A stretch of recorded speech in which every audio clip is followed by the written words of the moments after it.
That camera looks horrible. I don't know why it looks so bad, but oh well. It's not important.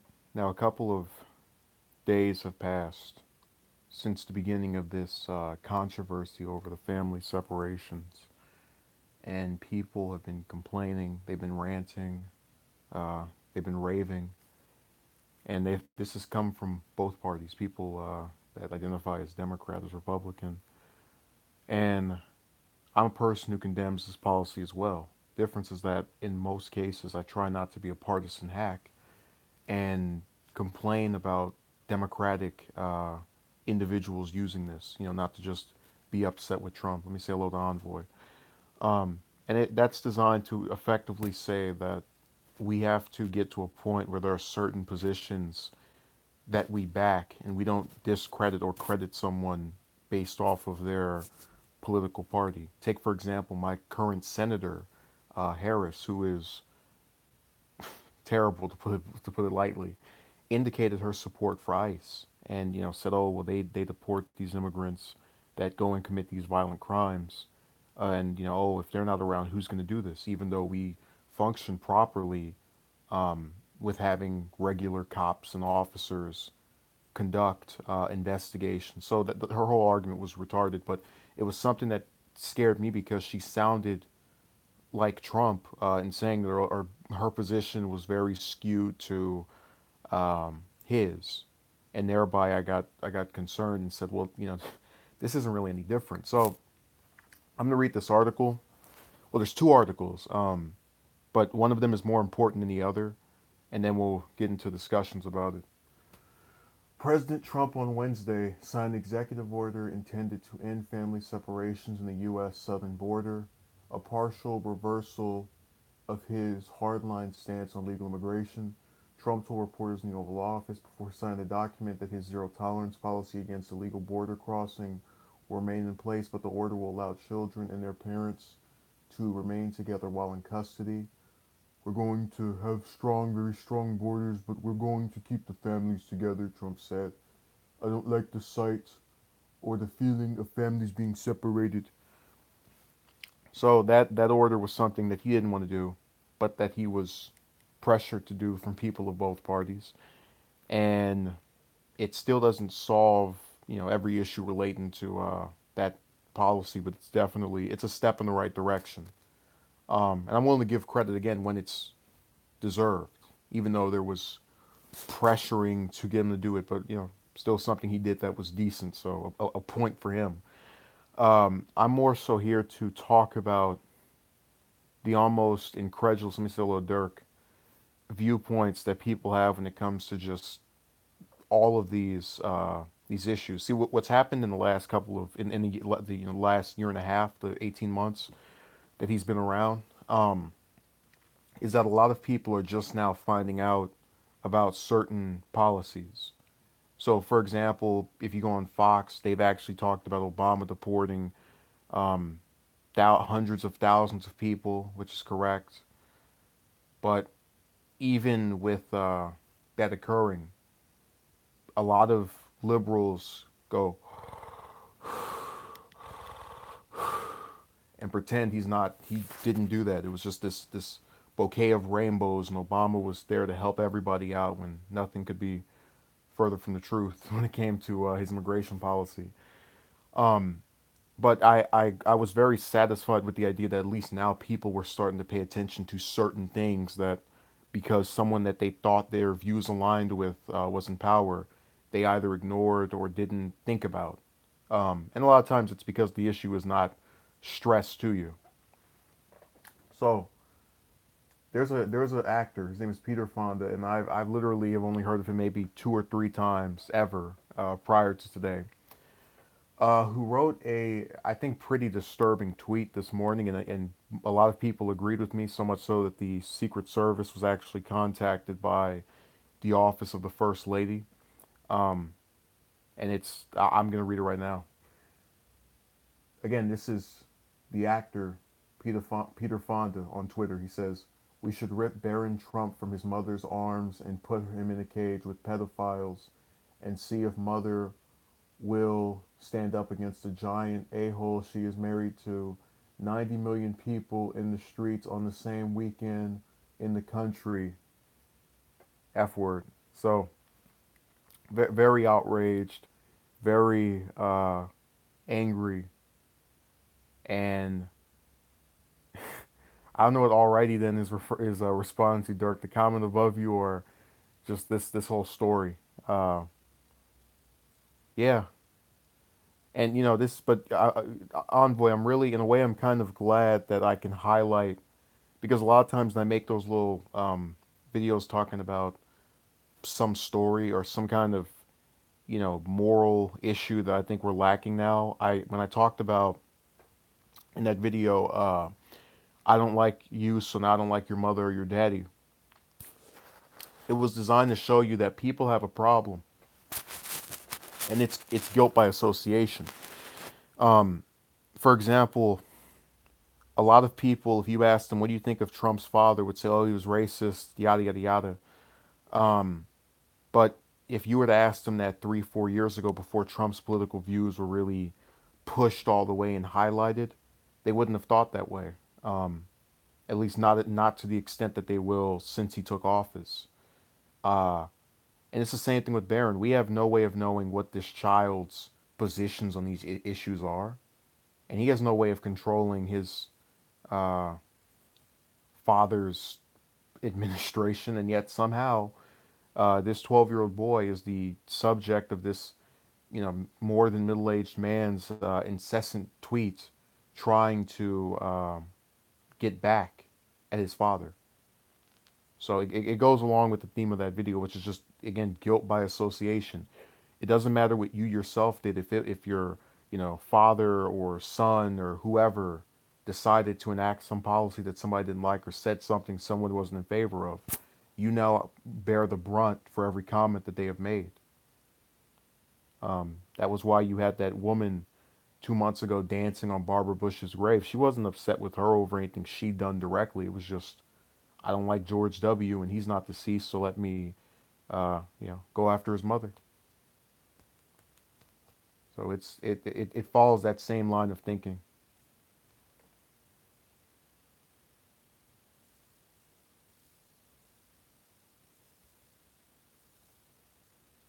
Six people in here, one like. Maybe some of the other people can hit that. I'm pretty sure that was just Envoy. He's always good on those things typically. And whoever the other person was, I appreciate it.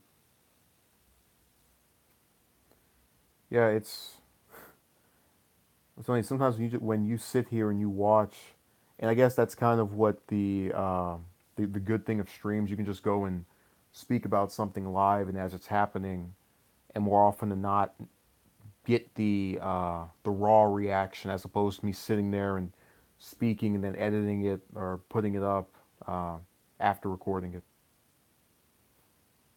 So it's really an amusing thing to just have that position. Um, Thanks to the, I guess, continued advancements of technology and YouTube's decision to actually allow you to have these back and forths, which I think I've spoken on the issues with, but nonetheless, it's a nice feature to have implemented. Um, I was just very happy that we can. This should come as an example, because see what really got me about the story is that, okay, Envoy says I definitely see Trump getting reelected. I think so as well. People are uh, willfully going to ignore whatever problems we're having right now. But nonetheless, and look, this the scariest part of what you're saying is that there's a will another. I talked about a Trump supporter I knew. He was always defending everything Trump did. And look, you could say, "Oh, that's just different opinion." No, but the views he held, at least that he claimed to have, did not align with what Trump was doing. The guy was anti-war, and then applauds Trump for staying in all these conflicts, and it's talking about I wouldn't favor an immediate withdrawal in Afghanistan, even though we've been over there for, in some cases, people's entire lifetimes. Um, but when I was speaking to them, they just every time Trump did something that they didn't agree with, they would write it off. And obviously, there's no perfect president, there's no perfect candidate, whatever. But to have a person so recurringly not reflect your views and then say, yeah, this is my guy, I just couldn't believe it. But it was that perspective of, oh, okay, everything he does, I'm going to say he's doing because of X, Y, and Z over, being morally correct or something that I'm actually in favor of. It's that perspective that's going to see him get reelected. You're going to have people who will, they're not necessarily that big a fan of the immigration stuff or the war stuff or, the tax bill directing the wealth to the upper class, but they will just concede, well, at least he's not the Democrat who, is wrong because of yada yada yada, so I have to pick him. And it's a really scary thought to think that we're just always going to be stuck with the lesser of two evils, never somebody that you actually want making it to the ticket in the general election. Let me see if I can get back on topic and before I close this out. Um, I was really happy when I spoke about this a couple of days ago, or maybe it was yesterday. The possibility that if Obama did this as well, I was going to not get mad at Trump in particular. Obviously, it's wrong to keep it up, but I wasn't going to directly hammer him over it. But even with that position, I still could kind of feel, because there are only certain things you can get away with before people lose their minds over it. As crazy as that sounds, I know we had all these wars. Everybody was quiet about that. Um, but it was just satisfying to hold them to that standard, then go look it up and then confirm, no, this is something new. And I wish more people did that. I think if we cut out of this thing of just reacting with emotion, all the images of the children being taken away, and it's not necessarily a good thing to see. I'll concede that, but you have to step back and ask yourself how long it's been going on, um, and try to see what these politicians who, once they get in office, have the power to change things, such as with this executive order, are actually in favor of doing. I don't know why we can't just get people to say all together, we're not going to support anyone who doesn't want to defund ICE, who doesn't want to get rid of that agency that effectively acts as a secret police that goes after officials who won't comply with federal policies, no matter how decrepit they are. And what's crazy is that a lot of times you'll have conservatives who will say they're in favor of states' rights. That was the whole thing with civil rights and gay marriage.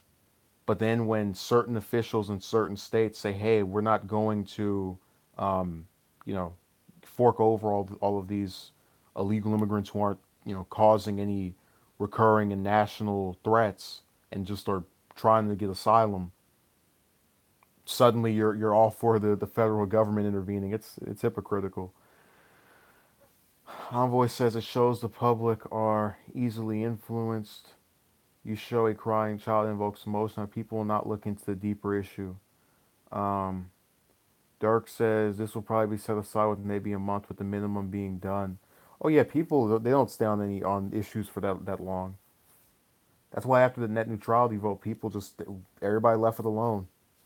And it was hard to just sit there and keep talking about that because you weren't getting any news about it. I would go and look for stuff relating to the FCC and just basically get nothing other than, oh, the chairman did this, the chairman did that.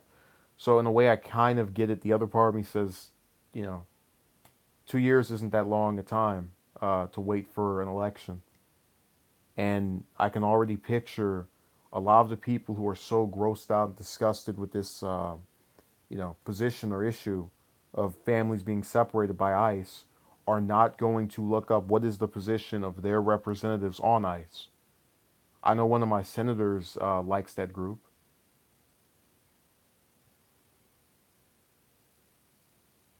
Okay, Envoy says that's because there's so much info coming at us daily. I think there is such a thing as information slash news overload. Yeah, but here's the thing, Envoy. There are certain topics people, if they want to, can embed in their head. You don't have to see every day how to flush a toilet to know how to do it, or how to tie your shoe. or how to work, whatever job you have, or how to go to school. These are all things that if people wanted to keep ingrained in their minds, they could. And one of the great things about the internet and YouTube and all these other sites is that it allows you to go and look. And this is what has killed me when it comes to people always claiming, oh, well, they don't know it because the media. I'm like, yeah, but the media is in an era where people can use smartphones and just learn anything about anybody or anyone, um, or anything with, just typing in whatever the name of that certain thing is.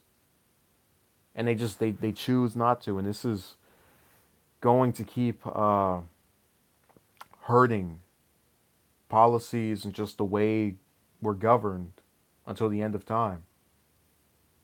I mean, I don't see the only reason I don't see it changing is because people who are in a position to know about it are just throughout the whole place. So there's loads and loads of people who can know this stuff if they want to. I'm not saying people are stupid because they don't know something. I'm saying they're exercising a very horrible policy because it means that I'm going to only get upset when I see something on a talking box, and maybe then I'll do a little bit of research. And even when I see it on TV, it still is filtered. They're not going to tell you about how long ICE has been around, what presidents did what in relation to that bureau or that agency rather. Homeboy says the thing is with the media, it sensationalizes a lot of information in news articles which have nothing to do with everyday lives. Report news about the latest Hollywood breakup, and that will gain more traffic, the more pressing issues. Yeah, but it's not even just the media; it's YouTube as well. The most viewed videos aren't people talking about how the world is going to end in 5 years if we continue down whatever given route. It's people, you know, putting up some music, and then everybody who watches it can go and turn their brains off and listen to the beat and maybe hear a couple of lyrics over and over and over again. This video could be around. Let me tell you something. It doesn't matter if I do this video. It doesn't matter if TYT does this video. It wouldn't even matter if most of these singers did these videos. Those things could be around on YouTube for 100 years and they would never crack a million views. Whereas a song by some, uh, you know, B class musician can be up for maybe a week and they'll have that because people don't care.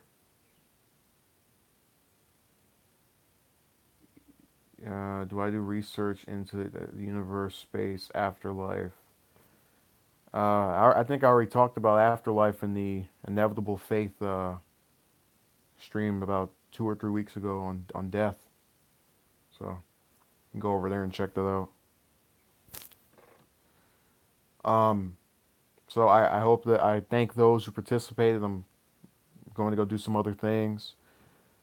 Uh, the intake of information was really interesting right now. I'm glad we're getting some kind of slight change on the immigration stuff. And be careful what you write on social media. I don't know what causes an actor, and this is what gets me. They sit here and they get upset about these policies. But ask yourself, go look up Peter Fonda's, if you can, his political record. Did he, you know, ever speak out about this prior when ICE was? It's been around for years now. When they were doing that, did he personally call for this to stop? Did he run for office to change it himself? What did he do? Did he organize a group of protesters in the years prior to be activists and strike out against this horrid position that the government has taken? All he did was the equivalent of when you have somebody come in my comment section and you know, go and talk and say whatever, and then when I write back to them, they don't respond, or if they do, it's just a regurgitation of what they said prior, as if they didn't even hear what I said. It's just grandstanding. That's all that comment was. But it was creepy grandstand because he talked about a little boy who, whether you like it or not, does not control his father's tenure in office.